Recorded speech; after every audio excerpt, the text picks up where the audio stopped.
Sri Lankan team का दौरा पाकिस्तान खटाई में पड़ गया। ज़्यादातर श्रीलंकन खिलाड़ी लाहौर में टी20 मैच खेलने के हक में नहीं हैं। श्रीलंकन खिलाड़ियों के इनकार का असर वेस्ट इंडीज के दौरा पाकिस्तान पर भी पड़ सकता है। तफसीलात के मुताबिक वर्ल्ड 11 का दौरा पाकिस्तान के बाद श्रीलंकन टीम ने पाकिस्तान में एक टी20 मैच खेलने का इशारा दिया था। ताहम अब श्रीलंकन टीम के दौरा पाकिस्तान पर नहुसत के बादल मंडलाने लगे हैं। श्रीलंका ने 3 टी20 मैचेस की सीरीज़ का आखिरी मुकाबला 29 अक्टूबर को कज़ाफ़ी स्टेडियम लाहौर में खेलना है।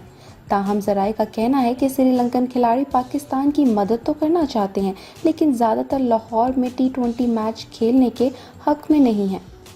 पीसीबी और साबिक कौमी क्रिकेटर्स इस ज़मन में भरपूर कोशिशें जारी रखे हुए हैं ताकि श्रीलंकन टीम का दौरा पाकिस्तान को यकीनी बनाया जा सके। ताहम अगर श्रीलंकन खिलाड़ियों ने पाकिस्तान आने से इनकार किया तो इसके वेस्ट इंडीज़ के दौरा पाकिस्तान पर भी असर पड़ सकता है।